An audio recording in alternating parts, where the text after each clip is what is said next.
What's the most disturbing secret you're keeping from your friends and family? My, almost, ex-husband's mom introduced me to meth, and even though I hated it, I kept doing it because I worked 80-hour weeks trying to keep our family afloat during the pandemic. Husband wasn't working, by choice. I hated myself so much, and I hated that I was doing it, but I loved being able to stay awake to do whatever was needed to be done. This went on for about a year. Eventually found out he was cheating on me for a long while, kicked him out, and got together with someone else. He unknowingly got me clean. I've been clean for about 14 months now, and it makes me sick to even type this out. The worst choices I've ever made, by far. My mom killed herself last year. I've been so messed up over it. I've had to be strong and act like we will get through this for my dad and brothers. I have a 4-year-old and a 4-month-old, and I have been on maternity leave since the end of November. My husband is working night shift and I'm so lonely. My mom was my best friend and always came over. I sit here most nights either crying or just stuck on the couch feeling like I'm going to die from grief.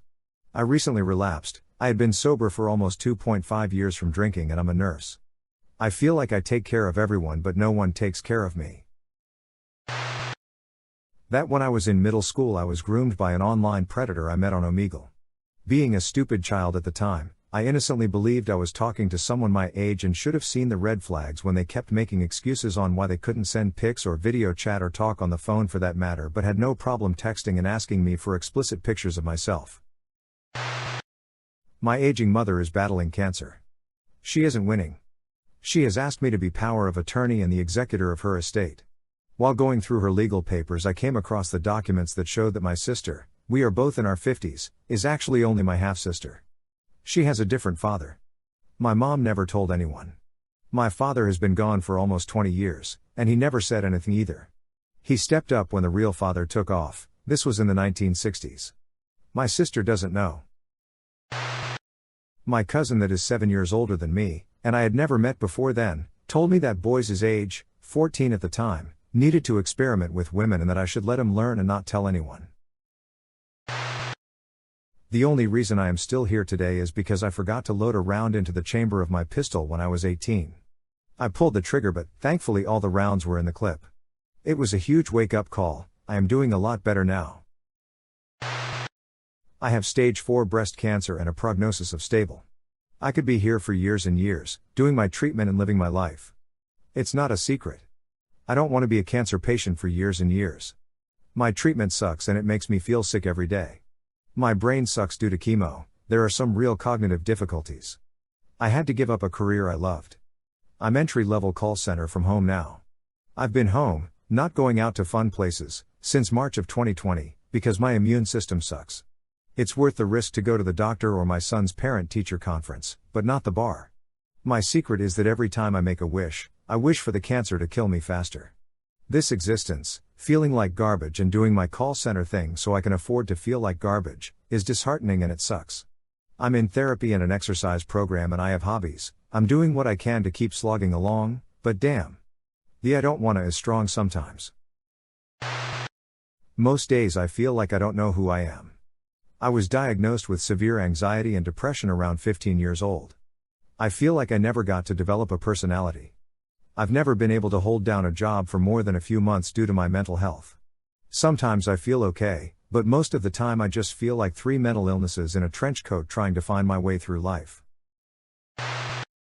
I banged one of my mom's friends after mowing her yard.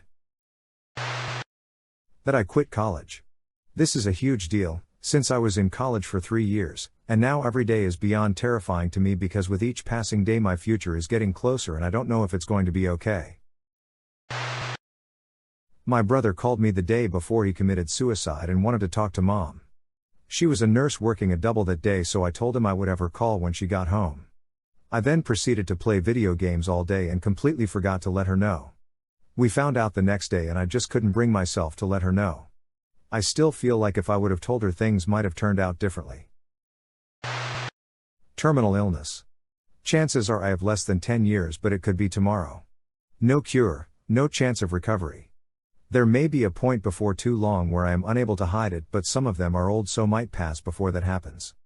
I'm happy to keep it quiet for their peace of mind as long as possible.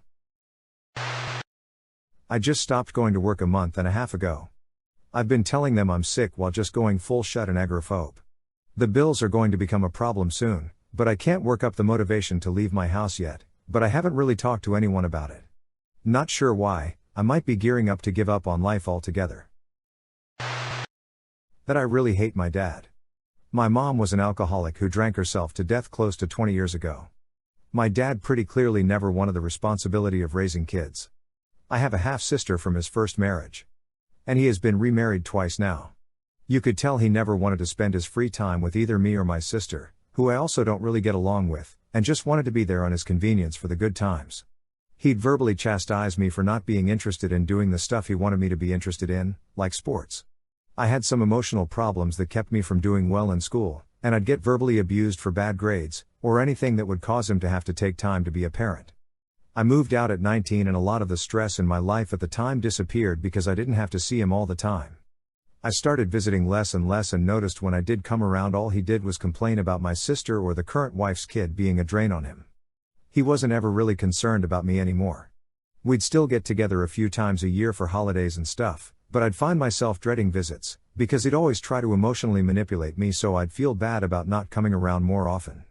I tried to get a bit more involved with him after a few years, but he'd always have some excuse for why he couldn't spend time with me, even though he's retired and doesn't have much of a schedule anymore.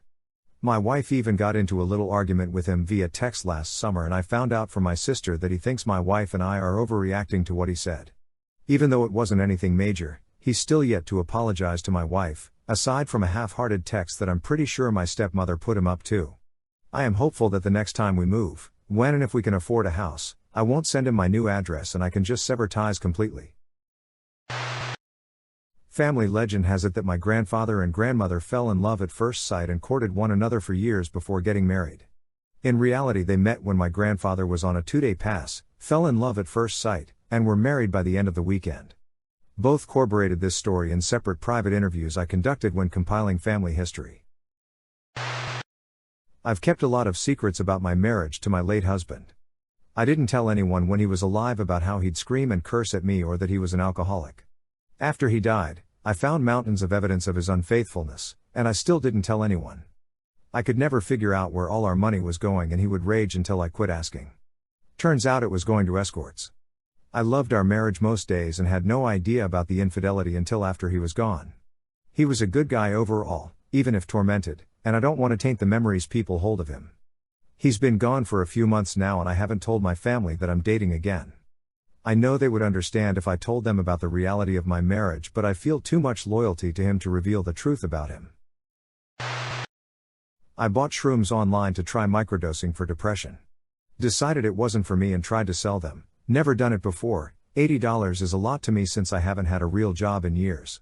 Got arrested and booked. They offered to not prosecute if I helped them arrest 3 other people. I did it and feel extremely guilty about it.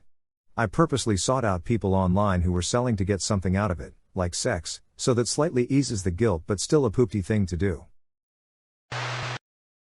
I know that the reason we moved from our old place was because my dad and his cousin killed some guy and buried him in the yard. When I got older, 15 years later, I reported it in to the cops, which resulted in the arrest and conviction of my dad and his cousin. No one knows I was the one that turned them in. So I was 7. At that age I would get up at 5 a.m. sometimes earlier because I wanted to get to play before I had to go to school at 7:45. One of the things I would do was get a bowl of cereal before I would play because I wanted to get breakfast too before school. Well, in our kitchen we had a table next to a window and you could see outside. Well, I am there eating and I see my dad outside. So after I ate and then I went out there to see what he was up to, but since I wanted to scare him I crept up on him and his cousin. I climbed on this van they had and was watching them from the top of the van. I heard them talking about what they did. And I saw them finish digging a hole and throw a naked body of someone in there. It kind of messes me up to think about it. I was so worried about snooping because I knew if they knew I was watching them I would have been in trouble. I can relive everything I was feeling that morning. I was a coke addict for 6 years. No one but the people I partied and used with knew. I escorted for years, including my junior and senior years of high school, to pay for college. So many times I would be at a friend's doing school work, but I was with a client, or a few times I told them I was going out of town for the weekend as part of a school club trip when I was actually being flown to different cities by much older men for the weekend. I even typed up a bullpoop permission slip and everything. They think I took out student loans and am still paying them off to this day. I was able to pay for all 4 years by the time I graduated.